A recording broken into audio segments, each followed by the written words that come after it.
दोस्तों नमस्कार। मैं डॉक्टर श्याम गोलो फिर से एक बार आपका इस ट्रेनिंग सेशन में स्वागत करता हूं। मैं आशा करता हूं कि आप सभी लोग स्वस्थ हैं और आप अपने साथ अपने परिवार का यानी घर का परिवार और एमसीएल परिवार दोनों का ख्याल रख रहे हैं। मैं ये भी उम्मीद करता हूं कि आप सभी लोग 1 घंटा बहुत अच्छी एक्सरसाइज कर रहे हो, अपने हार्ट अपने लंग को मजबूत कर रहे हो और अपनी इम्यूनिटी को बढ़ा रहे हो। तो चलिए शुरुआत करते हैं आज के इस सेशन के साथ। दोस्तों, ये कैसा मुमकिन है कि कुछ मुट्ठी भर लोग आते हैं और इतने बड़े विशाल देश को अपना गुलाम बनाते हैं।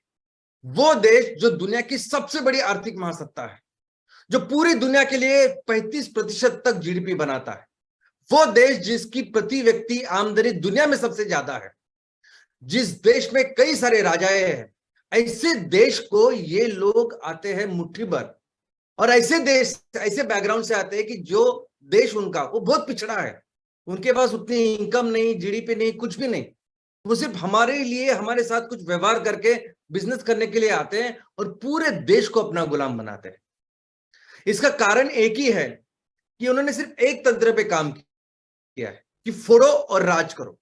जो भी मौका मिले, जैसे भी उनको दरार मिले, कोई भी चीज ऐसी मिले कि जिसकी वजह से दो हिंदुस्तानियों के बीच में झगड़ा कैसे हो सकता है, बस उसके ऊपर उन्होंने काम किया।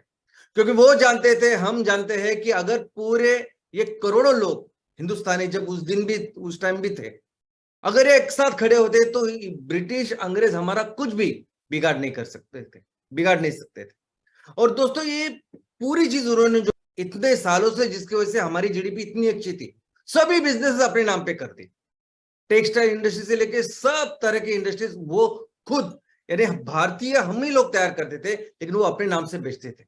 यहां तक कि अगर कोई जो परंपरा से भारत से माल ले रहे हैं और बिजनेस कर रहे हैं, उनको भी उन्होंने बताया कि अगर आपको बिजनेस करना है तो आप लंदन जाइएगा, अपना सोना चांदी सब वहां आप देना, उससे वहां से आपको प्रॉमिसरी नोट मिलेगी, वो नोट लेके आप यहाँ आइए हिंदुस्तान में तो आपको माल मिलेगा।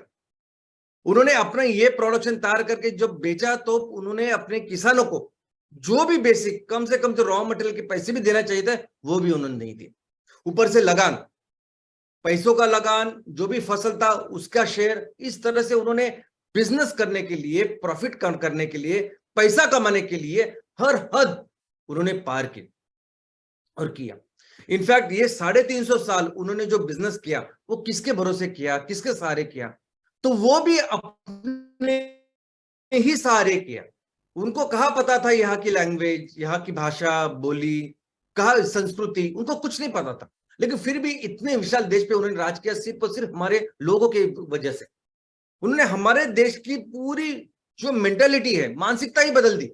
सबसे पहले तो उन्होंने हमारी एजुकेशन सिस्टम बदल दी और ऐसी एजुकेशन सिस्टम लाई कि जिसमें से सिर्फ क्लर्क, सिर्फ गुलाम उनके तैयार होते और उनकी सेवा करते। और पूरे देश की फिर ऐसी मानसिकता हो गई, लोगों की मानसिकता हो गई कि बस हमारा यही कर्म है कि ज्यादा से ज्यादा ईमान इतबारे अंग्रेजों की सेवा करना, यही सबसे बड़ा धर्म है। और वैसे ही फिर चलता रहा आगे के 350 साल तक। लेकिन दोस्तों, आज भी अगर आप देखोगे कि कई सारी कंपनियां सिर्फ ईस्ट इंडिया कंपनी नहीं, लेकिन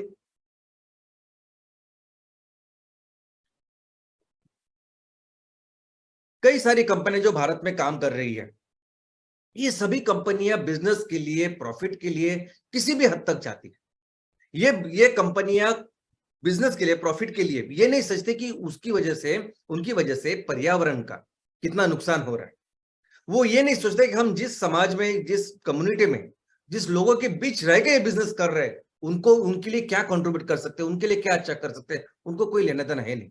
यहां तक के आपको सुन के ताज्जुब होगा, ये मैक्सिमम कंपनियां जो है, उनके हेड ऑफिसेस यानी अगर भारत में काम कर रहे हैं तो भारत में उन्होंने टैक्स देने चाहिए, लेकिन उनके कॉर्पोरेट ऑफिसेस भी वो भारत में नहीं होते। तो जिन्हें कहते हैं टैक्स हेवन कंट्रीज, ऐसे में होते हैं, यानी मॉरिशस में होते हैं, लग्जमबर्ग में होते हैं।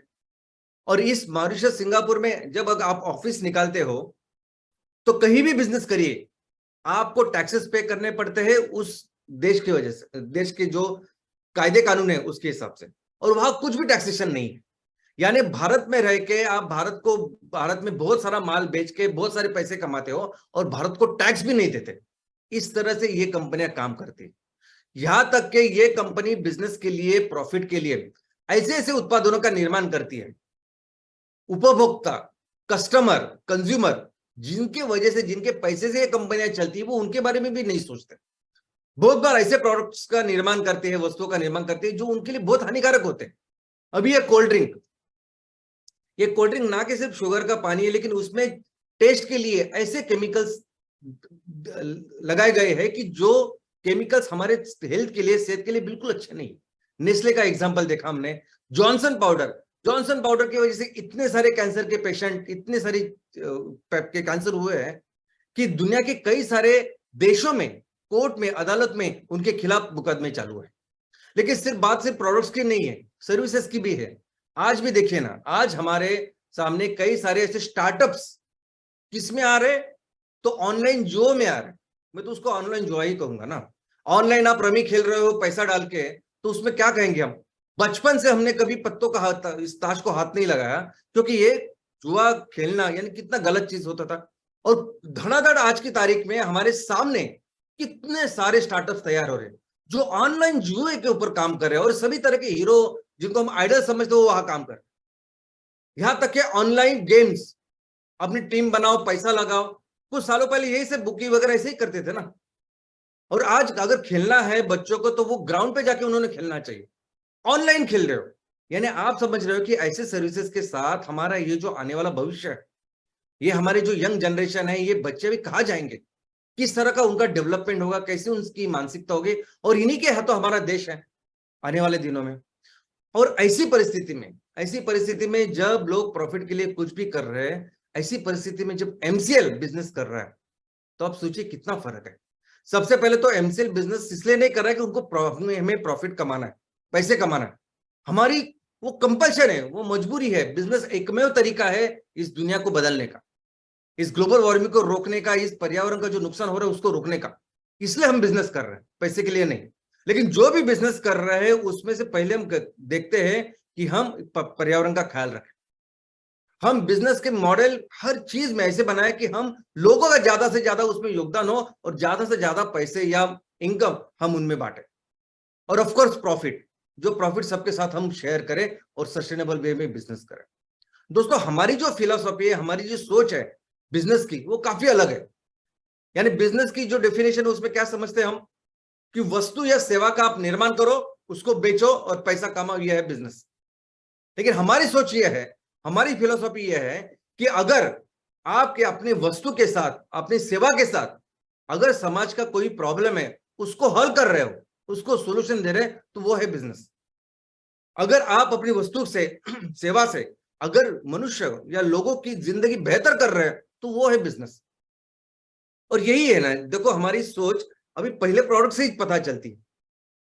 जब हम एमकोल के साथ, एमस्टो के साथ अगर कुकिंग फ्यूल को, एलपीजी को अगर रिप्लेस करें, तो कितना बड़ा कंट्रीब्यूशन करे समाज में आज। क्योंकि हम जितने भी लाखों करोड़ रुपए आज ये फॉसिल फ्यूल के लिए दे रहे हैं, ये जीवाश्म ईंधन बाहर से लाने के लिए लाखों करोड़ रुपए जो दे रहे हैं ना, 13% जो पैसे, 13% जो ईंधन है, वो एलपीजी का है। लगभग ये पूरा जो एलपीजी है, मैक्सिमम यानी 90% से ज्यादा ये एलपीजी घरों में लोग इस्तेमाल होता है। यानी कौन इसका बर्डन सहन करता है, तो हमारे परिवार के लोग, कॉमन लोग। सिर्फ 8% इंडस्ट्रियल में जाता है, और सिर्फ 2% व्हीकल्स या गाड़ियों में जाता है। 21-22 इस साल में हमने 28.3 मिलियन टन, यानी 2,83,00,000 टन, इतना हमने एलपीजी कंज्यूम किया। और इसको अगर एमकोल के साथ रिप्लेस करना है, तो कम से कम 5,66,00,000 टन इतना एमकोल तैयार करना पड़ेगा इनको रिप्लेस करने के लिए। लेकिन बात सिर्फ इतनी नहीं है। हमारे जो नेशनल स्टैटिस्टिक्स ऑर्गेनाइजेशन है, उन्होंने जो सर्वे किया, गवर्नमेंट का सर्वे है, उन्होंने बताया कि 43% लोगों के पास तो ऐसी कोई कुकिंग ईंधन वो इस्तेमाल ही नहीं करते। वो आज भी कुकिंग के लिए एक लकड़ी या काउडंग, गोबर, इसका इस्तेमाल करते हैं। जिससे इतना धुआं हो रहा है, इतना इंटरनल पॉल्यूशन हो रहा है। जो हमारी माता बहनें हैं, जो बच्चे हैं, वो कितनी सारी उनकी बीमारियां हो रही है, क्या तकलीफ हो रही है, वो आंकड़े हमारे सामने हैं। तो सोचिए, अगर हमें उन 43% जो कुछ भी नहीं करे उनके लिए, और ये पूरा एलपीजी अगर उनको रिप्लेस करना है, तो इस काम के साथ, इस बिजनेस के साथ, इस प्रोडक्ट के साथ हम लोगों की कितनी बड़ी सेवा करेंगे। हम कम्युनिटी को कितनी बड़ी सेवा करेंगे। और क्या जरूरत है एलपीजी की, मुझे बताइए, क्या जरूरत है एलपीजी की, क्या जरूरत है इस धरती के अंदर वो पेट से वो गैस निकालने की और उसको इतने भारी सिलेंडर में डालने की जो कभी भी विस्फोट हो सकता है, जो कभी भी फूट सकता है। ऐसा बॉम्ब तैयार करने की क्या जरूरत है, मुझे बताइए। पिछले 6 साल में 5122 इतने एक्सीडेंट हुए, लोकसभा के सांसद ने दी हुई ये फिगर है। और ये छोटे थोड़े ऐसे छोटे छोटे एक्सीडेंट नहीं, बड़े बड़े एक्सीडेंट्स हुए हैं जिसमें मैक्सिमम महिलाओं और बाकी इनकी मौत हुई है। क्या जरूरत है इन बॉम्ब को पालने की। और ऐसे कंडीशन में, ऐसे सिचुएशन में जब हम ये प्रोडक्ट लेके आते हैं तो ये है एक्चुअल बिजनेस। क्योंकि इसके साथ ना कोई ये एक्सप्लोजन वगैरह तो होगा ही नहीं। ये जो लाखों करोड़ रुपए हम दूसरे को दे रहे हैं, ये सभी हमारे किसानों को जाएंगे, हमारे लोगों के पास जाएंगे, हमारे उपभोक्ता, हमारे कस्टमर जो आज की तारीख में 75 रुपए से लेके 110 120 रुपए पर प्रति किलो एलपीजी को दे रहे हैं, उनको कितने कम रुपए में ये एलपीजी, ये स्टोव उसको उनको मिलेगा और कितना पैसा उनको बचेगा। क्या जरूरत है इतना पैसा देने की, वो भी दूसरे को। और दोस्तों इतना ही नहीं, ये प्रोडक्ट करके, अगर स्पेशल सिर्फ प्रोडक्ट की अगर बात करें आप, तो ये प्रोडक्ट करके भी बहुत बेहतर है। क्योंकि ये पूरा जो फोसिल फ्यूल का जो मार्केट है ना, उसमें एक चीज है जिसके बारे में आप पढ़िएगा और देखिएगा आजू बाजू, उसका नाम है मिलावट। पेट्रोल में, डीजल में, इवन एलपीजी में, इन सभी चीजों में ये मिलावट के बिना बिजनेस होता ही नहीं, ऐसे बोला, ऐसे करते हैं। नहीं तो वो पेट्रोल के पीछे 40-50 पैसों से नहीं वो पूरा पेट्रोल पंप चलेगा। और वैसे ही अगर वो वहां ऐसे जीवाश्म ईंधन है और वहां हमारा स्वच्छ ईंधन, जब एमकोल स्वच्छ एकदम अच्छे रॉ मटेरियल से जब बनता है तो उसका क्या इफेक्ट होता है, इसका वीडियो शायद आपने देखा होगा। ये सिंपल छोटी से अपनी दुकान चलाने वाला आदमी बोलता है कि जितना मैं कोयला इस्तेमाल करता था, आधे से भी कम हमारा एमकोल लगता है उसके लिए। तो ये काम करना, ये असली बिजनेस। और ये इस तरह के जो बिजनेस हम लोग करेंगे ना, इससे सिर्फ पैसे नहीं मिलेंगे, तो बहुत बड़ा आत्मिक समाधान, बहुत बड़ी खुशियां मिलेगी, जिसको पैसे में नहीं तोल सकते हम लोग। अभी देखिए, ये आदमी जो इसको आप देख रहे हैं, ये दुनिया का सबसे खुश आदमी है। 300 अलग अलग तरह के उसके इलेक्ट्रोड्स लगा के उसकी पढ़ाई की गई। वो क्या कहता है, वो क्या लोगों को बताता है कि खुशियां कब आती है। यानी जब हम खुद के बारे में सोचते हैं ना, तो खुद के बारे में सोचना बहुत ही ज्यादा थका देने वाली चीज है, एग्जॉस्टिंग चीज है। जब खुद के बारे में जब सोचते हो ना, तो ड्रेन करते हैं, स्ट्रेस बहुत ज्यादा बढ़ता है, हेवी हो जाता है दिमाग, क्योंकि पूरी दुनिया से अगेंस्ट खुद के बारे में सोचना होता है। लेकिन अगर आप दूसरों के बारे में सोचते हो, खुश रहने का, मानसिक तान तनाव दूर करने का सिर्फ एक ही तरीका है, वो है परोपकार। जब आप दूसरों के बारे में सोचते हो ना, तो आपका कोई भी तान तनाव नहीं रहता। वो सोचना, वो काम करना बहुत ही ज्यादा प्रेरणा, बहुत ही ज्यादा खुशी देने वाली ऐसी चीज है। और दोस्तों वही हम लोग काम कर रहे हैं आज की तारीख में, जहां बिजनेस करने के लिए लोग किसी भी हद तक जाते हैं, कंपनियां किसी भी हद तक जाती है, कुछ भी करती है, ऐसी चीजों में हम पर्यावरण की, लोगों की और देश की सेवा कर रहे हैं। लेकिन ठीक है, ये तो हुई फिलॉसफी, ये तो हमारे विचार हो गए, लेकिन हकीकत क्या है? तो हकीकत ये है कि ये सभी लोग बहुत बड़ा बड़ा बिजनेस कर रहे हैं। हकीकत क्या है कि हमें हमें भी इनके साथ रह के बिजनेस ही करना पड़ेगा, प्रवचन नहीं। और बिजनेस सिर्फ बिजनेस नहीं करना पड़ेगा, तो हमें उनसे बढ़ के बहुत ज्यादा ऐसा बिजनेस करना होगा। तो क्या है उसका रोड मैप, कैसे करेंगे इस बिजनेस को? तो दोस्तों, इस बिजनेस करने का सिर्फ एक ही तरीका है। ये बिजनेस जब हम करेंगे, ये बिजनेस के जो टारगेट्स है, ये बिजनेस के टारगेट किसी पैसे को लेकर नहीं है, प्रॉफिट को लेकर नहीं है, जिसे बाकी की कंपनियां करती है। हमारा जो बिजनेस है, हमारा बिजनेस का जो रोड मैप है, वो रोड मैप है जरूरतों के हिसाब से। आज इतने बड़े तादाद में ये वस्तु, ये हमारे पर्यावरण को, हमारी दुनिया को खत्म कर रहा है, उनको रिप्लेस जब करना है, तो वो है हमारा रोड मैप कि कितना करना होगा ये दुनिया को बचाने के लिए, प्लानेट को बचाने के लिए। हम जिस गांव में रहते हैं, जिस शहर में रहते हैं, हमारे आजू बाजू के हमारे किसानों के लिए, हमारे जो बेरोजगार लोग हैं, उनके लिए क्या करना पड़ेगा, कितना बिजनेस करना पड़ेगा, वो है हमारा रोड मैप। और ये जब दोनों की बात करते हैं, जब हम प्लानेट की बात करते हैं, हमारी दुनिया की, और हमारे लोगों की बात करते हैं कि जिनके बीच में हम लोग हैं और जिनकी जिम्मेदारी हमने ली है, तब हमारा रोड मैप बनता है बहुत ज्यादा। यानी हमारे ग्राम पंचायत में 150 करोड़ का टर्नओवर हमें करना है। हर म्यूनिसिपल वार्ड में 250 से लेकर 300 करोड़ का टर्नओवर करना है। अब ये बहुत बड़े बड़े आंकड़े, इतना बड़ा पैसा, इतना बड़ा रेवेन्यू, इतना कैसे निर्माण करेंगे? तो दोस्तों अगर हम सभी लोग अमेरिका में होते तो शायद इतनी बात नहीं कर सकते थे, गांव के बारे में इतना नहीं बोल सकते। शायद हम यूरोप में होते, चाइना में होते, कई देश में, किसी भी देश में होते तो शायद हम इतने आंकड़ों के बारे में नहीं बोल सकते थे, क्योंकि उनके पास इतने रिसोर्सेस नहीं है उनके पास ऐसी मिट्टी, जिस पट्टी के मिट्टी से इतनी उपजाऊ मिट्टी जिसे इतने सारे उत्पादन होते हैं, ऐसी मिट्टी, ऐसा पानी जो अवेलेबल है हमारी खेती के लिए, इंडस्ट्रीज के लिए नहीं है उनके पास। लोग जो एक्सपर्ट है हस्तकला में, और हस्तकला की कई सारी चीजें जो रिप्लेस करेगी पेट्रोकेमिकल को, नहीं है उन देशों में। आयुर्वेद एक ऐसी चीज है जिससे टिकिया, वॉशिंग पाउडर से लेके दवाई बनाई जाती है, नहीं है उनके पास। और इसीलिए जिस टारगेट या जिस पोटेंशियल की हम लोग बात कर रहे हैं, जिस बिजनेस की बात कर रहे हैं, जिस रोड मैप की बात कर रहे हैं, वो हमारे पोटेंशियल के हिसाब से है, और ज्यादा से ज्यादा करना है क्योंकि जरूरत है आज इस दुनिया को इस करने की। और दोस्तों फिर इसकी ब्लूप्रिंट क्या है, कैसे करेंगे वो बिजनेस, कैसे इतना बड़े बिजनेस की तैयारी कैसे करेंगे, कैसे उसको अचीव करेंगे, मैक्सिमम बिजनेस का पोटेंशियल कैसे पूरा करेंगे? तो उसका एक ही तरीका है, और वो तरीका क्या है? तो हमें आंदोलन का निर्माण करना पड़ेगा, हमें एक्चुअली आंदोलन करना पड़ेगा। दोस्तों ये लोग जिस तरह से बिजनेस करते हैं आजू बाजू, उनके तरीके से उनके जैसा बिजनेस करके नहीं चलेगा। And it is not just about the business, ये पैसों के लिए, प्रॉफिट के लिए नहीं है, लेकिन आप देख रहे हैं ना अपने आंखों से क्या परिस्थिति चल रही है आजू बाजू, क्या परिस्थिति हो रही है हमारे किसानों की, ग्लोबल वार्मिंग कितनी तेजी से आगे बढ़ रहा है।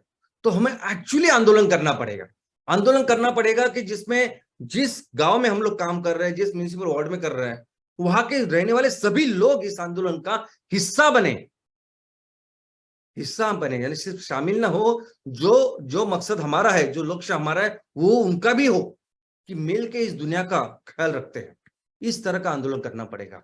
इनफैक्ट आंदोलन करना यानी क्या, मैं आपको बोलता हूं, आंदोलन करना यानी इन लोगों को बताना कि क्या सही है क्या गलत, इनको एजुकेट करना, इनको नॉलेज देना, उनको पता चलना चाहिए कि आज अगर हर दिन कहीं ना कहीं तूफान के साथ बारिश हो रही है, किसान जो दिन रात मेहनत करके फसल तैयार कर रहा है उसको नुकसान हो रहा है, तो उसका कारण क्या है बताना पड़ेगा उनको।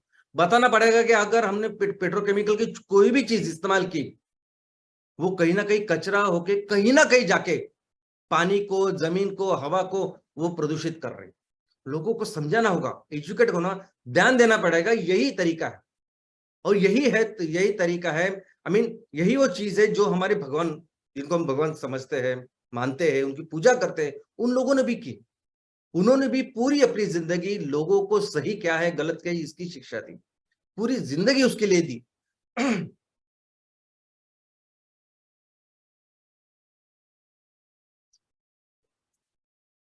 उनसे ही प्रेरणा लेके ये काम हमें अपने लोगों के लिए करना है। दोस्तों हमें अपने इस माँ को बचाने के लिए दुनिया का सबसे बड़ा आंदोलन तैयार करना है, वो आंदोलन की जिसकी वजह से फिर ये आने वाले कुछ साल में हम ये पूरे संकट को अपने कंट्रोल में लेके आए। और ये जब ये आंदोलन करेंगे तो हमारा मिशन क्या होगा, ये आंदोलन जब करेंगे तो किस चीज, क्या लक्ष्य हमारा होगा, जिस लक्ष्य के लिए, जिस चीज के लिए हम लोग आंदोलन करेंगे, तो वो है 5E, 5E। पहला ई इसमें क्या है, तो पहला ई है एनवायरनमेंट कंजर्वेशन, यानी पर्यावरण का ख्याल रखना, पर्यावरण का संवर्धन करना। क्या है पर्यावरण? सिंपल चीज में मैं आपको बोलता हूं कि हमारे दुनिया में करोड़ों जीव रहते हैं, मनुष्य भी एक जीव है, वैसे करोड़ों जीव है जो पिछले 350 करोड़ साल से इस दुनिया में रह रहे हैं। ऐसे जीव जो, और इस जीव में वनस्पति है, प्राणी है, सूक्ष्म जीव है, ऐसे जीव जो पानी में रहते हैं, जो जमीन में रहते हैं, जो हवा में उड़ते हैं, इन सभी जीवों की जो अलग अलग जरूरतें हैं, वो जरूरतें हमारी धरती माँ पूरी करती है। और कैसे? अखंड, अक्षय, हमेशा वो तैयार होती है, यानी हम इस्तेमाल करते हैं, बार बार वो हमारे सामने आती है। तो ये जो चक्र है, ये जो परिस्थिति, ये जो व्यवस्था माँ ने तैयार की है, अभी इस धरती के ऊपर हमें तो सिर्फ 2 लाख साल हो गए, करोड़ों साल से व्यवस्था है कि आपको जिंदा रहने के लिए जो चाहिए ना, मैं आपको बार बार दूंगी। इस व्यवस्था को ही पर्यावरण कहते हैं। और हमारा कर्तव्य है कि अगर हमारे कुकर्मों के वजह से इस व्यवस्था को हम लोग बिगाड़ रहे हैं, तो पहले इस व्यवस्था को अच्छा करना, इस व्यवस्था को रखना, कायम रखना, ताकि हम हजारों साल, लाखों साल आगे भी ये दुनिया चलती रहे। और इसके लिए पहला काम क्या करेंगे हम अपने गांव में और शहरों में? तो हम चालू करेंगे पहला कैंपेन, वो है कचरा मुक्त गांव, कचरा मुक्त शहर।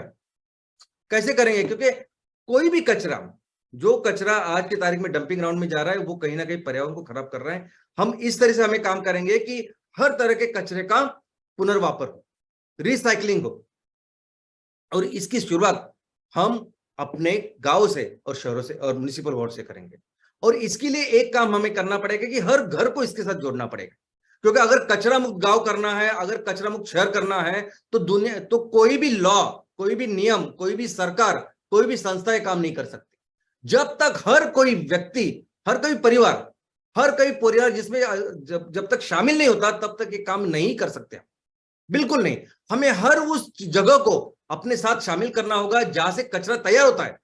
हर एक घर जो हमारे गांव में और शहरों में है, उसके साथ हर तरह का ऑफिस, गवर्नमेंट ऑफिस हो या प्राइवेट कार्यालय हो, उससे ले उसके बाद कमर्शियल इंडस्ट्रियल प्लेसेस, होटल हो, रेस्टोरेंट हो, हर कोई चीज जहां कचरा तैयार होता है, उसने कंपल्सरी उसमें पार्टिसिपेट करना चाहिए। और क्या होगा पार्टिसिपेट करने के बाद? क्या करेंगे? तो दोस्तों, ये जो कचरा तैयार होगा ना, इस कचरे को घर पे ही हम लोग सेग्रीगेट करेंगे। उसके बिना कोई तरीका नहीं है। हम सब मिलके सिर्फ गीला कचरा और सूखा कचरा सिर्फ इतना करें तो ये बिल्कुल काफी नहीं है। दुनिया की कोई भी ऐसी टेक्नोलॉजी नहीं है कि जो आपने सभी तरह के इनऑर्गेनिक कचरे मिक्स कर दिए और उसको ट्रीट करे, कोई भी नहीं है। कोई भी ऐसा नहीं है कि ऑर्गेनिक में आप लकड़ी भी डालो, घर का भी कचरा डालो, और पूरा डालने के बाद उसको 100% फिर उसको रिसाइकल करो, नहीं है। हमको कंपलसरी हमारे यहाँ हमारे हर कचरे का वर्गीकरण घर पे ही करना होगा, या जहां सोर्स है वही करना होगा। हो सकता है कि हम 50 चीजों की लिस्ट बनाएं, कांच अलग यानी बॉटल्स अलग, प्लास्टिक अलग, रबर अलग, कपड़े अलग, जूते अलग, ये सब लिस्ट बनानी पड़ेगी। कम से कम 50 की लिस्ट चाहिए। वो दुनिया का एकलौता एक शहर है जापान में जो जीरो वेस्ट है, वह कोई भी कचरा ऐसा तैयार नहीं होता जो डंपिंग में जाता है। उसमें क्या होता है? तो उसमें ऑलमोस्ट 40 ऐसे अलग अलग चीजें उन्होंने बनाई है उनके हिसाब से, जो वहां तैयार होती है, और हर चीज का वर्गीकरण होता है और वो रिसाइकल के लिए जाता है। हमको भी सेम करना पड़ेगा हर चीज को। और देखिए, हर चीज को हर दिन लेने की जरूरत नहीं ना। हर दिन कौन सा कचरा लेंगे? हम वो कचरा लेंगे जो एक्चुअल सड़ता है, खराब होता है, जिसकी बदबू आती है। लेकिन कई सारा ऐसा कचरा है जो हम हफ्ते में एक बार, हफ्ते में 2 बार ले सकते हैं, 15 दिन में एक बार ले सकते हैं। जैसा हमारा न्यूज़पेपर, रद्दी जो हमारी होती है, अखबार जो होते हैं, अभी अखबार तो एक एक दो दो महीने संभाल के रखते हैं ना हम लोग, वैसे ही करना पड़ेगा। क्योंकि अगर एक बार आपने इसको अलग अलग किया, कोई भी चीज हो, कोई भी तरह का मेटल हो, कोई भी रबर हो, इनफैक्ट छोटी से पतली प्लास्टिक की अगर थैली से लेके कुछ भी प्लास्टिक हो, एक बार अगर हमने उसको अलग किया, सेग्रीगेट किया, तो दोस्तों फिर काम हो गया। क्योंकि हर चीज को रिसाइकल करने के कई सारे फैक्ट्रीज है। आप सिर्फ उनको वो चीज है ना, वो सेग्रीगेट करके उनको दे, वो रिसाइकल करते हैं। आज हर जगह पे कई सारे शहरों में ऐसे सभी ई वेस्ट से लेके, जूतों से लेके, कपड़ों से लेके हर चीज रिसाइकल होती है। आज हम इमीडिएटली उनके साथ टाइप कर सकते हैं, आगे बढ़ के, आगे चल के हम खुद अपनी इंडस्ट्री तैयार कर सकते हैं, और इससे मुनाफा, आई मीन ये प्रॉपर बिजनेस ही है। हम उनको रॉ मटेरियल देने के बाद वो भी उससे चीज बना के आगे बेचने वाले हैं। और ये जो रॉ मटेरियल से ये जो पैसा है, ये हम अपने जो ग्राहक है, जो इसको कंट्रीब्यूट करें, उनको दे सकते हैं। हमें बेसिकली काम करना होगा कबाड़ी वाला जैसे। कबाड़ी वाला जैसे काम करता है ना, कि आज की तारीख में वो आपसे ये अखबार लेता है, उसके पैसे देता है, ताकि वो यही अखबार किसी अखबार वाली कंपनी को, रिसाइकलिंग वाली कंपनी को ज्यादा पैसे में बेचता है। वैसे ही काम करना है। वो कांच हो, मेटल हो, रबर हो, कुछ भी हो, हमको 10 पैसे भी मिलते हैं ना, तो 10 पैसे पे 5 पैसे उसको दे देंगे हम लोग। और ये सब चप्पल, ये चप्पल, जूते, कपड़े, पेपर, ग्लास, बेडशीट, हमारा फर्नीचर वगैरह, हर कोई चीज रिसाइकल हो सकती है। हम अगर उसको वैल्यू दे तो ये पूरा काम जो है ये आसान हो जाएगा, जिस तरह से कपड़े के बारे में होता है। और ये हमको करना है। और दूसरा, ये जो एक डंपिंग ग्राउंड है आज की तारीख में जहर के पहाड़ बने हुए हैं। ये हवा को, पानी को, हमारी जमीन को खराब कर रहे हैं और इसको भी करेंगे। एक बार हमने ये वहां के जाने को, कचरे को रोका, फिर इस डंपिंग ग्राउंड में बना हुआ ये पूरा जो है ना, ये कंस्ट्रक्शन में काम आएगा, ये रोड बनाने के लिए काम आएगा। और दोस्तों इसके बाद, इसके साथ ही और एक चीज हमें करनी है जो इमीडिएटली करनी है, एक कैंपेन की शुरुआत करनी है और उसका नाम है मच्छर मुक्त गांव, मच्छर मुक्त शहर। अभी आपको लगेगा कि मच्छर क्या, इनफैक्ट मच्छर के बारे में हम जब भी बात करते हैं तो क्या, कैसे बात करते हैं, कैसी मुहावरे हमारे मच्छरों के बारे में, अरे वो क्या मच्छर है मेरे सामने, ये क्या है मच्छर, यानी मच्छर हमें ऐसा समझते हैं कि मच्छर कोई है ही नहीं चीज, इतनी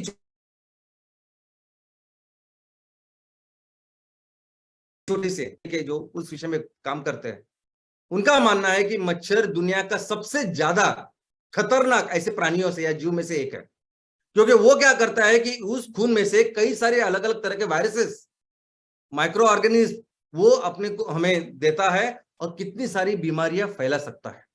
आपको तो सिर्फ 3 बीमारियां ज्यादा पता है, मलेरिया, डेंगू और चिकनगुनिया, लेकिन उसके अलावा कई सारी बीमारियां है जो ये फैलाता है। मच्छर इतना ज्यादा उपद्रवी है, फाइलेरिया से लेके कई सारी चीजें हैं जो मच्छर के कारण होती है।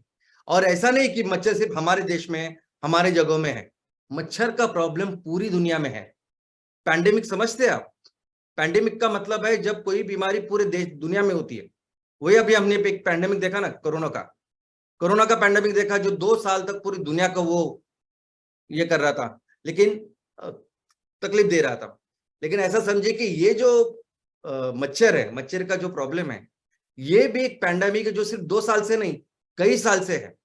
और इतनी सारी बीमारियां, इतनी सारी मौतें उससे होती है कि जो पिछले साल 2022 में WHO ने जो रिपोर्ट दिया सिर्फ मलेरिया के बारे में, अभी इसमें डेंगू नहीं है, चिकनगुनिया नहीं है, सिर्फ मलेरिया के बारे में WHO ने बताया कि 247 मिलियन यानी 24 करोड़ 70 लाख लोगों को 84 देशों में, यानी 84 देशों में ये जो लोग हैं, इतने सारे लोगों को मलेरिया हुआ। यानी आप देख सकते हैं कि मलेरिया कितने सारे देशों में, और उसमें से 6,19,000 लोग उनकी मौत हो गई। भारत की बात करें तो इसी साल में भारत में 1.5 करोड़ केसेस हुए मलेरिया के, और जिसमें से 19,500 से लेकर 20,000 लोग मर गए।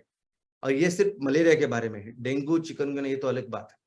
और दोस्तों यही कारण है पूरे विश्व में विश्व मलेरिया दिन मनाया जाता है, जागतिक मलेरिया दिन, जो हमने 3 दिन पहले ही बनाया।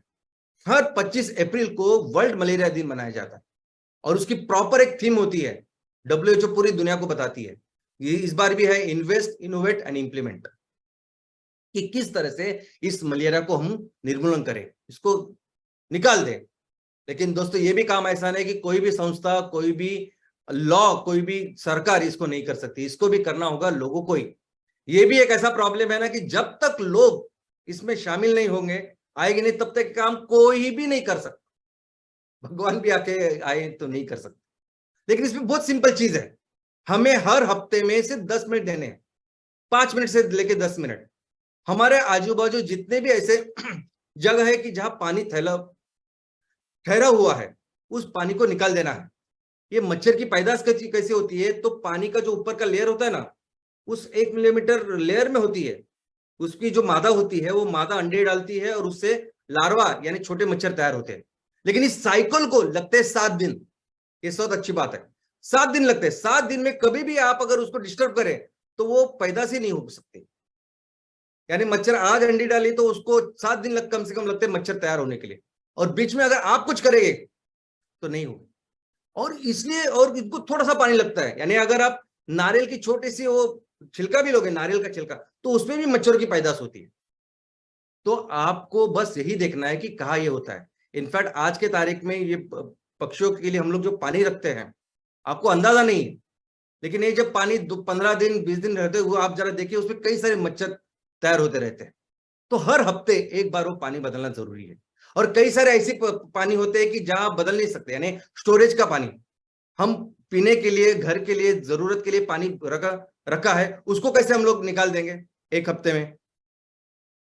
वो है, या गटर का पानी है, गटर फैलता ही नहीं, आई मीन गटर आजकल तो पानी नहीं होता उसमें, एक जगह बैठ के वो पूरा पानी गंदा होता है और उसमें मच्छर तैयार होते हैं। इस पे क्या करना है, ये जानकारी आपको आजू बाजू के प्राथमिक आरोग्य केंद्र में क्या किसी भी आरोग्य केंद्र में मिलेगी? मलेरिया इतना बड़ा विषय है कि हमारे हर जिले में इस मलेरिया को लेके एक पूरा स्वतंत्र विभाग है।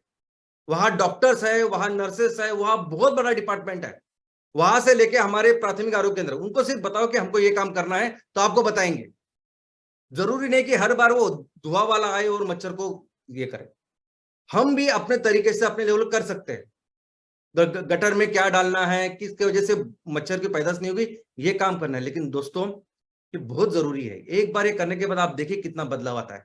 हम केवल 5 से 6 हफ्ते में हमारे एरिया को पूरी तरह से मच्छर मुक्त कर सकते हैं। और एक चीज, पानी का प्रदूषण, ये भी ऐसी चीज है कि दुनिया भर के कानून आज हर शहर में है, दुनिया भर के, लेकिन कोई काम नहीं करते।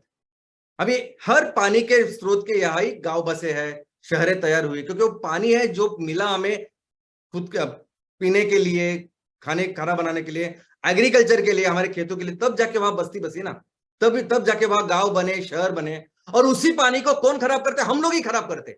कोई बाहर वाला आके खराब करता? बिल्कुल ऐसा नहीं होता। हम जो उस गांव में रहते हैं, जो शहर में रहते हैं, वो वही जाके उसको खराब कर रहे हैं। और कोई भी कायदा कानून इसको रोक नहीं सकता जब तक हम इसके ऊपर काम नहीं करते। जब तक लोग इकट्ठा नहीं होते ना, ये काम होगा ही नहीं। और ये हमको करना ये बहुत जरूरी है। और जब हम ये काम करेंगे ना, तब कई सारे ऐसे इंस्टीट्यूट, ये जो है ना फैक्ट्री वाले, इंडस्ट्री वाले, जो अपना बहुत केमिकल वाला गंदा पानी तालाब में छोड़ देते हैं, नदी में छोड़ देते हैं, कोई कुछ नहीं करता इसके। एक बार हम इकट्ठा हो गए ना, कोई इंस्टीट्यूशन का, किसी की भी इतनी हिम्मत नहीं कि ये काम करे। यहां तक कि बहुत सारे कुछ सोसाइटीज है जो पूरा अपना टॉयलेट का पानी डायरेक्ट वो ड्रेन डाल देते हैं नदी, तालाब में, कुएं में। गलत है ना ये चीज। हमको खड़ा होना पड़ेगा और ये काम हम करेंगे। इसके अलावा ऐसा देश जिसमें इतना सारा पानी है, कई सारे ऐसे इलाके हैं कि पानी हो जाने के बाद, बारिश होने के बाद कुछ महीने के बाद ही पीने के पानी के प्रॉब्लम होते हैं हमारे।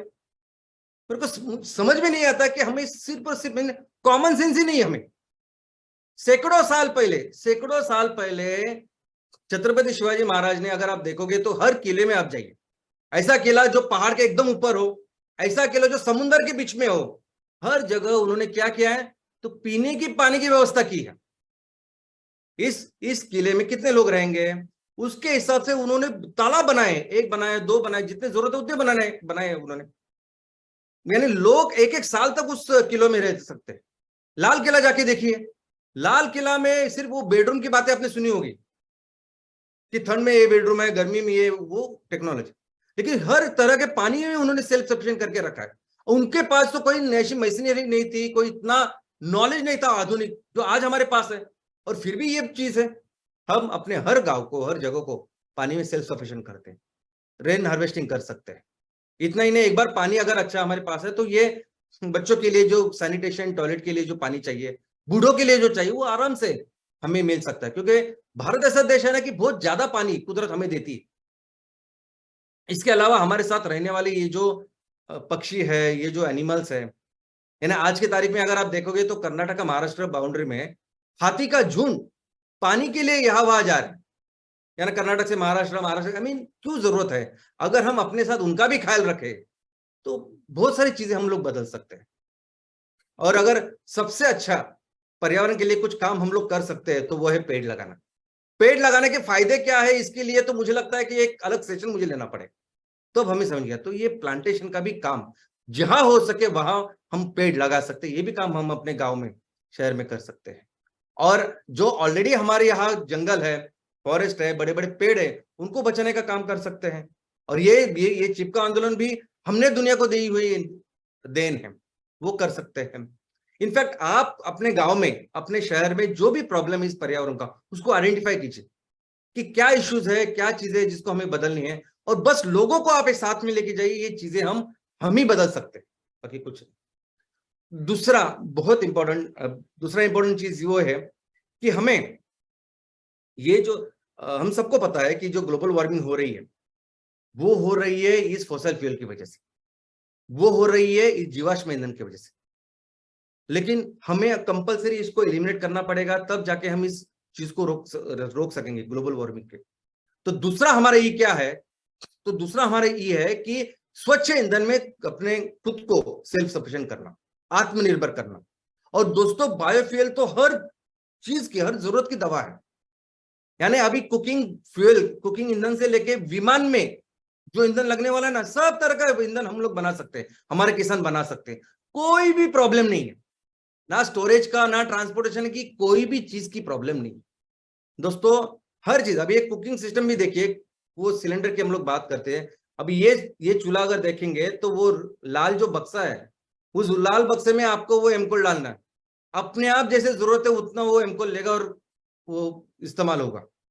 इतना ही नहीं, इंडस्ट्रीज में आज जो फर्नेस ऑयल, एलडीओ, डीजल ये जो इस्तेमाल होता है, इसको बहुत आसानी से हम बायोमास के ऊपर, आई मीन बायोकोल के ऊपर, एमकोल के ऊपर लेके जा सकते हैं। इसका जो विज्ञान साइंस है वो बहुत ही सिंपल है। हमारे आईटीआई, हमारे जो इंजीनियर बच्चे वो ये काम कर सकते हैं। कमर्शियल, अभी कमर्शियल में भी देखिए कि अच्छे अच्छे होटल में, 5 स्टार होटल से लेके रिसोर्ट में, अगर आपको अच्छे दिखने वाले उपकरण चाहिए जो एमकोल के ऊपर काम करेंगे, तो ये उपकरण है, ये हो सकता है। ट्रांसपोर्टेशन, यानी हर कोई गाड़ी आज जो पेट्रोल पे चलती है, डीजल पे चलती है, जो फोसाइल सीएनजी पे चलती है, हर गाड़ी को हम अपने एमसीएनजी पे चला सकते हैं, हमारे मिथेन पे चला सकते हैं। यहां तक कि आप देख सकते हैं कि ये जो टू व्हीलर है, ये टू व्हीलर को उन्होंने किट लगाया ऊपर से, कंपनी बिल्ड भी सीएनजी उन्होंने किट लगाए थे, लेकिन हम लोग भी लगा सकते हैं। हर गाड़ी को हम लोग कन्वर्ट कर सकते हैं हमारी इस बायोफ्यूल के ऊपर। और ये ईवी इलेक्ट्रिक व्हीकल है कि जहां कुछ नहीं चलता वो नई गाड़ी लेनी पड़ती है, कोई सी जरूरत नहीं है दोस्तों। और ये सबसे इंपॉर्टेंट, बिजली। अभी हम सभी जानते हैं कि भारत में जितनी भी बिजली बनती है, 70% तक जो बिजली है वो हम अपने कोयले से बनाते हैं। अभी कोयले को 100% रिप्लेस तो कर ही सकते हैं हम लोग एमकोल के साथ, लेकिन जरूरी नहीं कि उसके लिए बहुत बड़े बड़े प्रोजेक्ट्स लगाए। हमको पता है कि अगर हमें छोटी सी जगह के लिए अगर बिजली चाहिए, तो हम क्या करते हैं, डीजी सेट का उपयोग करते हैं, डीजल जनरेटर सेट का उपयोग करते हैं। उतना छोटा सा सेट भी हो सकता है एमकोल का। ये जो भी चित्र मैंने आपको अभी दिखाया है ग्रीन में, जो प्रॉपरली डीजल जनरेटर जैसे दिखता है, वो हमारे एमकोल पे चलने वाला जनरेटर है। उससे उतना ही नहीं, वो बाजू में अगर आप देखते हो कितनी सिंपल टेक्नोलॉजी आप देखिए, वो जो 2 सिलेंडर है, एक सिलेंडर में आप एमकोल डाल रहे हो, दूसरे सिलेंडर में उसमें उससी वाप तैयार होके वो जो आगे का इंजन है, वो इंजन उसको वो चला रहा है और बिजली का निर्माण या पावर का निर्माण कर रहा है। इतने सिंपल जनरेटर हमारे एमकोल के साथ, यानी अगर किसी स्कूल को बिजली चाहिए, किसी हमारे इंस्टीट्यूट को चाहिए, किसी गांव के लिए चाहिए, ऐसी सभी जगह के लिए हम लोग खुद अपनी बिजली तैयार कर सकते हैं। तीसरा ही, जिसकी जिम्मेदारी आपकी, मेरी, हमारी सबकी है, और वो है 100% एम्प्लॉयमेंट। दोस्तों, हमें अपने गांव में, अपने शहरों में रहने वाले सभी ऐसे लोग कि जिनको आज रोजगार की जरूरत है, नौकरी की जरूरत है या आमदनी की जरूरत है, इन सभी को आमदनी, रोजगार देना ये हमारा काम है। इसके लिए ये एमसीएल का जन्म हुआ है। इसलिए पहले तो आप अपने गांव में, अपने शहर में कितने ऐसे लोग हैं, उसका एक प्रॉपर रजिस्टर बनाइए, उसका पूरा एक सूची बनाइए। और ऑफ कोर्स फीस भी कुछ लेने की जरूरत नहीं है, वो एमपीओ के एक बार सभासद हो गए, इसका मतलब वो होगा। और ये होने के बाद फिर देखिए कि ये लोग क्या काम कर सकते हैं। और हमारे लिए स्त्री और पुरुष समान है, यानी सिर्फ पुरुष घर में सिर्फ एक आदमी तो एक, ऐसा नहीं, जितने पुरुष है, जितने स्त्री है जो काम करना चाहते हैं, और उनको फिर देना हमारा काम है। तो उनकी एक सूची तैयार कीजिए, और कौन सा काम दे सकते हैं, क्या कर सकते हैं हम। तो हमारा एक फोकस है कि हमें चीजों का, ऐसी चीजों का तैयार करना है जो इको फ्रेंडली हो, पेट्रोकेमिकल को रिप्लेस कर रहे हो, और हमारे उपभोक्ता को अच्छी सर्विस दे रहे हैं। तो ऐसे कई सारी चीजें घर में बनाई जा सकती है। अगर अभी आप देख रहे हो ये पाउडर क्या है, तो ये पाउडर डिश वॉशिंग पाउडर है, यानी बर्तन धोने की पाउडर है। ऐसे बर्तन धोने की पाउडर, टिकिया, साबुन से लेके, शैम्पू से लेके, कपड़ों से लेके, जूतों से लेके, कितने चीज बनाई जा सकती है। तो आप देखिए कि आपके लोग क्या बना सकते हैं, और कौन सी ऐसी चीजें जो हम लोग बेच सकते हैं, क्योंकि हमें बेचना है, वो कर सकते हैं। और लेकिन उससे भी एक बहुत इंपॉर्टेंट चीज इसमें ऐसी है कि कई सारे ऐसे बच्चे, लड़के लड़कियां, इनफैक्ट बूढ़े भी हो सकते हैं, कि जिनको बहुत रुचि होती है रिसर्च और डेवलपमेंट में। दोस्तों, हमारे देश की जो ब्रेन है वो दुनिया में सबसे अच्छे, सबसे डेवलप्ड ब्रेन है, ऐसा मैं बोल सकता हूं। क्योंकि अगर आप जाओगे पूरी दुनिया में, तो जितने भी रिसर्च इंस्टीट्यूशन है, नासा से लेकर कोई, कहीं भी आप किसी भी देश में चले जाओ, भारतीय बहुत ज्यादा दिखेंगे आप, क्योंकि भारतीय का ब्रेन एक्चुअली उतना अच्छा है। ये बाहर जाके ये लोग सीईओ वगैरह बनते हैं, बाकी पूरी बड़ी बड़ी ऑर्गेनाइजेशन चलाते हैं। और ऐसा नहीं कि वो बाहरी या बड़े बड़े शहरों में ऐसे, हमारे गांव में भी ऐसे बच्चे हैं, लड़कियां हैं, लड़के हैं। हम हमारे गांव में भी ऐसा टैलेंट है, लेकिन उनके पास वो सपोर्ट नहीं है, वो प्लेटफॉर्म नहीं है, वो करते ना तैयार। ये एमकोल पे चलने वाले इतने सारे उपकरण वो तैयार करेंगे। और कुछ रिसर्च है जो हमें खेती में चाहिए, खेती में कई सारी चीजों की जरूरत है, ये लोग तैयार करेंगे ना बच्चे। हमारे आईटीआई सेंटर्स है हर तहसील में, आपके तहसील में नहीं होगा तो बाजू के तहसील में होगा। इंजीनियरिंग कॉलेजेस है, बताओ उन बच्चों को, जाओ सेमिनार दो उनको, बताओ कि क्या है, और ये सभी लोग आके बहुत अच्छा कंट्रीब्यूशन दे सकते हैं। और ऐसे लड़के या ऐसे लोग कि जिनके पास कोई करने वाला, उनको पता नहीं क्या करना, तो इनको ट्रेनिंग दी जा सकती है। अभी बाम्बू के जूट के कई सारे उत्पादन हमें तैयार करना है, हम उनको बता सकते हैं कि आप ये तैयार कीजिए, हम इसको बेचेंगे। चौथा ही, एम्पावरमेंट ऑफ मासेस। अभी एम्पावरमेंट या सक्षमीकरण, सबलीकरण ऑफ मासेस यानी लोगों का, यानी कौन है वो लोग? तो दोस्तों हमारे समाज में कई सारे ऐसे लोग हैं ना कि जो खुद ऑलरेडी कोई ना कोई बिजनेस कर रहे हैं, कोई ना कोई उद्योग कर रहे हैं, धंधा कर रहे हैं, वो अपने पैरों पे खड़े होने की कोशिश कर रहे हैं, मेहनत कर रहे हैं, लेकिन उनको वो सपोर्ट नहीं है जो चाहिए। हो सकता है उनको सपोर्ट नहीं मार्केटिंग का, कि जो भी वो तैयार करे उसको बेचने का उनको सपोर्ट चाहिए, या उनको रॉ मटेरियल नहीं है, कि जो रॉ मटेरियल उनको चाहिए वो रॉ मटेरियल नहीं है, या पैसे लग सकते हैं, या ऐसी कोई भी चीज। अगर हमको उनके लिए सपोर्ट सिस्टम भी तैयार करे, तो भी कितने सारे लोगों की एक अच्छी आमदनी हम लोग तैयार कर सकते हैं। और ऐसे लोगों में नंबर 1 पे अगर कोई है तो हमारा किसान। हमारा किसान भी एक उद्योजक ही है ना, हर दिन रात बेचारा मेहनत करता है, बारिश हो, ठंडी हो, गर्मी हो, जाता है, दिन भर काम करता है, अपना बिजनेस ही डेवलप करता है ना, माल तैयार करना और बेचने की कोशिश करता है, उसको भी सपोर्ट देना, ये तो हमारा केंद्र बिंदु है। हम हमेशा इसके बारे में बात करते हैं कि इसके ही भरोसे सबसे ज्यादा काम इसके लिए हमें करना है। लेकिन इसी के साथ कई सारे महिला बचत गट भी है। हम हमेशा कहते हैं कि महिला बचत गट तो सिर्फ पेपर पे होते हैं,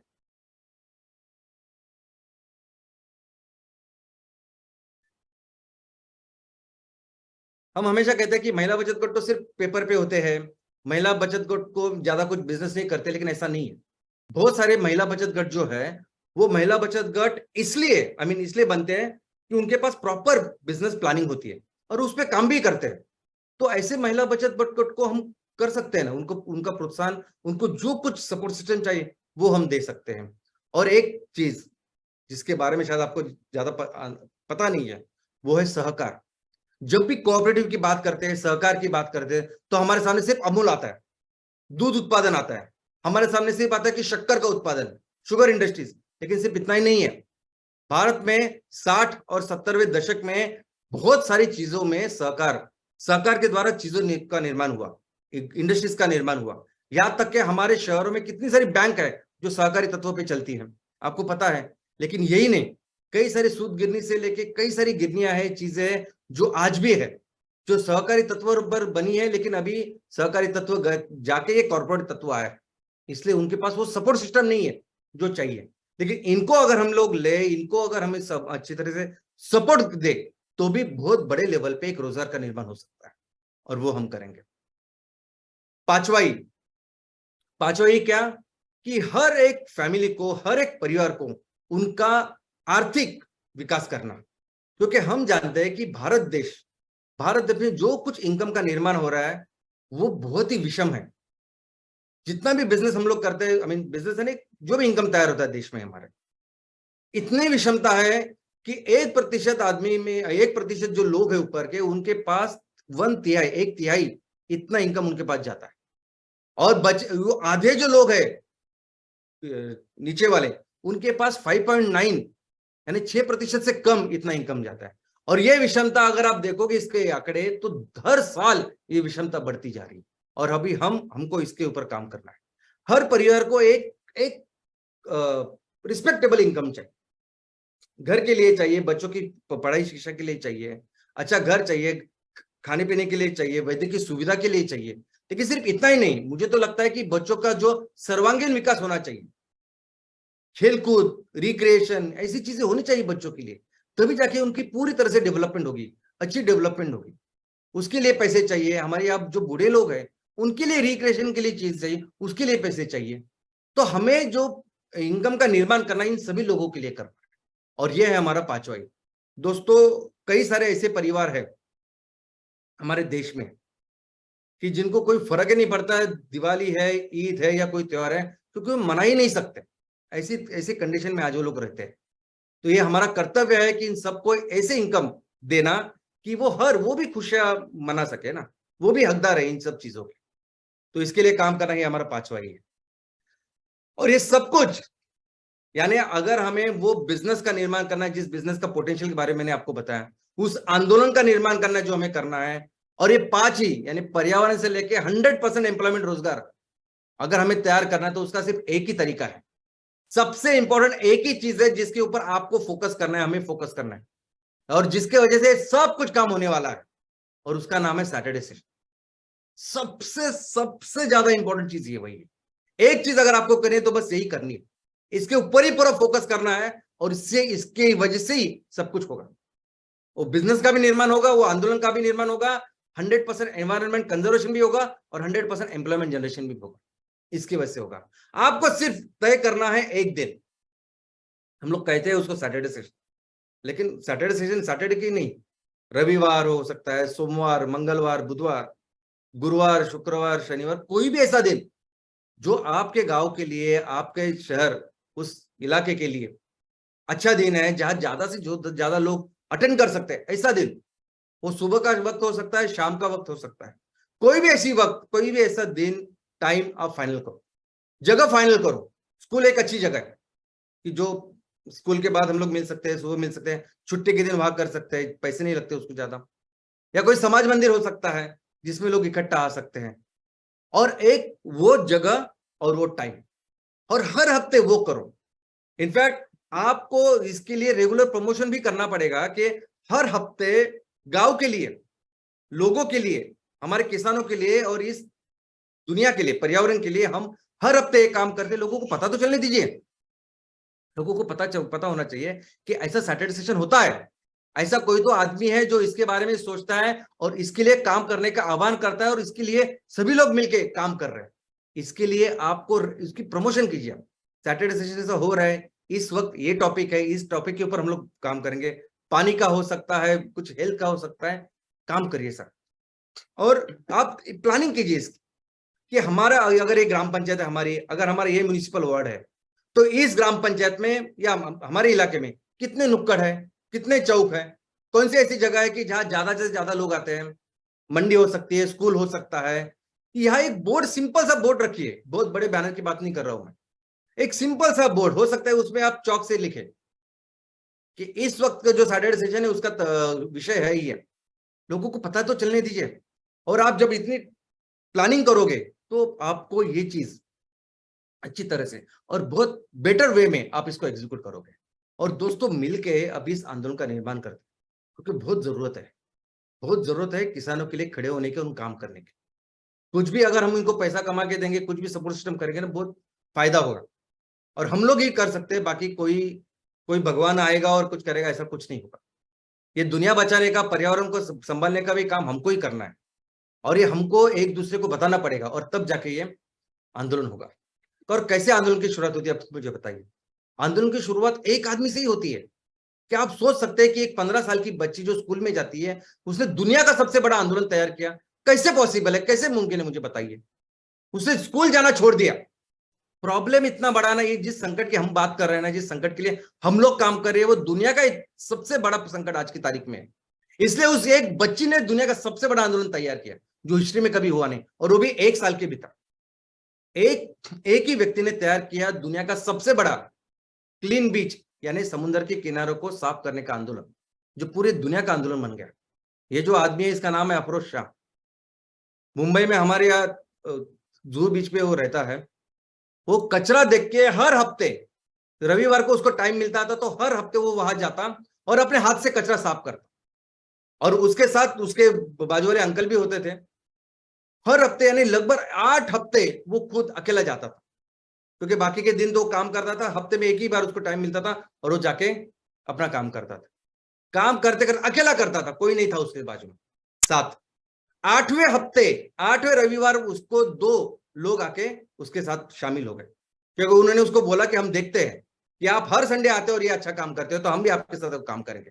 और उसके बाद तो ऐसी चीज हुई, खुद अमिताभ बच्चन से लेके सभी मंत्री संत्री से लेके बाहर के लोग वो आए वो कचरा साफ करने के लिए, और इतना बड़ा आंदोलन दुनिया का बन गया। ऐसी ही शुरुआत होगी, आपके साथ भी ऐसी ही शुरुआत होगी, आपको भी ऐसी शुरुआत करनी है। और दोस्तों, ये ग्रेटा थनबर्ग ने जो किया पर्यावरण के लिए, दुनिया बचाने के लिए, वो तो जागरूकता निर्माण करने के लिए उसने आंदोलन किया। और सोचिए आप लोग, हम लोग जो काम कर रहे हैं वो एक्चुअली सोल्यूशन के ऊपर काम कर रहे हैं। हमारे पास रोड मैप है, हमारे पास ब्लूप्रिंट है कि एक्चुअली कैसे हम इस दुनिया को बचाएंगे।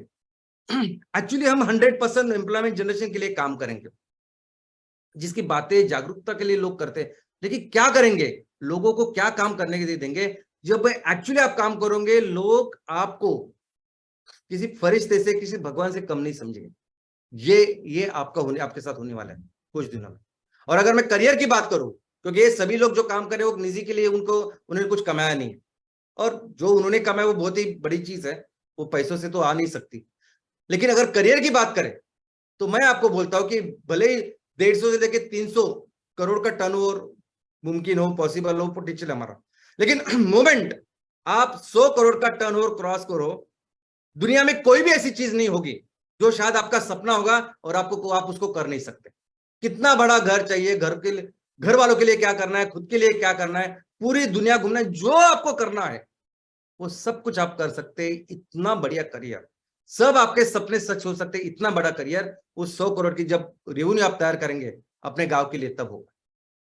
और दोस्तों, इसलिए एक सिंगल एजेंडा के ऊपर हम लोग साथ काम करते हैं, एक सिंगल एजेंडा, कि जितने भी लोग हैं ना, उस लोगों से 60 से 80% लोग हमारे साथ इस आंदोलन में शामिल होने चाहिए, स्टेक होल्डर होने चाहिए। और ये सबसे इंपॉर्टेंट एक लाइन एजेंडा है, बस इसके ऊपर आप काम करो तो आपका वो बहुत बड़ा फाउंडेशन बन गया। फिर आपको उसकी चिंता मत करो कि कैसे हम लोग वो बिजनेस या पोटेंशियल उसको बिल्ड करेंगे। एक और चैनल पार्टनर बनाइए ना। हमारे गांव में अगर इतनी सारी बस्ती है, या हमारे शहर में इतनी बिल्डिंग है, इतनी सारी झोपड़पट्टी, ये सब कुछ है, हर बिल्डिंग में, हर चैनल में, हर कॉलोनी में, हर बस्ती में आप अपना एक चैनल पार्टनर बनिए। और इसके लिए कहीं घर जाने की जरूरत नहीं किसी के पास। आप अपने सैटरडे सेशन जब अच्छी तरह से करेंगे तो ऐसे लोग मिलेंगे आपको, जो पढ़े लिखे हैं, जो जानते हैं इन चीजों को, जो जानते हैं आपका महत्व क्या है, कि क्या कर रहे हैं हम लोग, और वो आपके साथ जुड़ेंगे और बहुत आसानी से फिर हम उस लक्ष्य को पार करेंगे। इनफैक्ट आप अपने साथ जो भी वार्ताहर है, जो भी न्यूज रिपोर्टर है, उनको भी लीजिए, उनको बोलिए कि हम लोग एक काम करते हैं, हमको कुछ ऐड वगैरह देनी नहीं है उसके लिए, लेकिन उसके बारे में लोग जागरूकता निर्माण करेंगे, लोगों को बताएंगे। और आज तो भी इतना सिंपल हो गया है, आज के तारीख में तो ऐसा है कि अभी ये सोशल मीडिया जो है, प्लेटफॉर्म्स, ये तो इतने अच्छे बन गए हैं कि हम लोग आसानी से एक व्हाट्सएप ग्रुप क्रिएट कर सकते हैं, हमारे इस 5E के मिशन के बारे में लोगों को अवगत करा सकते हैं, अपने साथ उनको ले सकते हैं। और दोस्तों, उनको बताइए कि क्या हमारा विजन है, बताइए कि क्या हम सोचते हैं 5 साल के बाद, 7 साल के बाद, 10 साल के बाद। एक 10 साल का विजन रखिए कि मुझे अपने गांव को ये करना है, मुझे अपने म्युनिसिपल वार्ड को ये करना है। और ये जो मैं आपको बात बता रहा हूं ना, ये कोई मनगढ़ंत बात नहीं है। मैं जो बोल रहा हूं कि इतने बड़े रेवन्यू का निर्माण, ये सब मच्छर मुक्त, कचरा मुक्त, ये बिल्कुल मनगढ़ंत नहीं है। कई सारे एग्जाम्पल है आपके आजू बाजू में, सामने, जो ऐसा होता है। ये जो गांव अभी आप देख रहे हैं, ये भारत का सबसे अमीर गांव है अभी। वहां सब लोग जो रहते हैं सभी करोड़पति है। लेकिन एक समय ऐसा था कि इस गांव में लोग रहते नहीं थे, पानी नहीं था इस गांव में, ना घर के लिए पानी था, ना खेती के लिए, ना तो कोई खेती नहीं थी, कुछ नहीं था, रोजगार नहीं था, तो लोग गांव छोड़ के शहरों में जाते थे। और यहां फिर एक आदमी ने जो काम किया लीडरशिप का, जो खेती के लिए, पानी के कंजर्वेशन के लिए, आज वो गांव ऐसा बन गया कि सबसे अमीर गांव है। वही काम आपको करना है, वैसे ही लीडर अभी आपको बनना है। और ये तो मुझे तो लगता है कि ये अभी तो वहां सरपंच चाहिए, हमेशा के लिए अभी वहां सरपंच रहेंगे। तो दोस्तों, ये लीडरशिप का काम आपको अपने गांव में, अपने मोहल्ले में करना है। और इसलिए एक फोकस करिए आप, 60 से 80% लोगों को अपने साथ इस आंदोलन में शामिल कीजिए। ये दुनिया बचाने का आंदोलन, लोगों के लिए आंदोलन, उनके रोजगार के लिए आंदोलन। और लक्ष्य रखिए कि जब तक हम 100 करोड़ का टर्नओवर नहीं करते, तब तक हम लोग शांत नहीं बैठेंगे, तब तक हम लोग रिलैक्स नहीं होंगे। और अभी तो ऐसी परिस्थिति है ना, ये दुनिया का सबसे बड़ा संकट है। और मुझे इस संकट में दिखाई देती है सबसे बड़ी अपॉर्चुनिटी हमारे देश के लिए, आपके लिए, सबके लिए। क्योंकि अभी इस दुनिया को बचाने के लिए जो रिसोर्स है, जो चीज चाहिए, वो भारत में है। वो सिर्फ और सिर्फ भारत में है। आप सोचिए इस चीज को। और ये संकट इतना गहरा है, इतना ज्यादा है कि बहुत फास्ट हम इस इकोनॉमी को निर्माण कर सकते हैं। आप फोकस करिए सिर्फ आप अपने वो 100 करोड़ की इकोनॉमी के लिए। एक बार आपने वो काम कर लिया तो मिलके हम अपने देश को फिर से दुनिया की सबसे बड़ी अर्थव्यवस्था बना सकते हैं। और दोस्तों, उसको अर्थव्यवस्था बनानी है, हमें अपने देश को दुनिया की सबसे बड़ी अर्थव्यवस्था बनानी है। हमें दुनिया को बताना है कि भारत क्या चीज है। हमको बताना है दुनिया को कि भारत कितना महान देश है। भारत वो महान देश है कि जिसकी रक्षा खुद हिमालय पिता बन के उत्तर में करता है। भारत वो महान देश है कि जिसके पैर खुद हर क्षण हिंदी महासागर धोता है।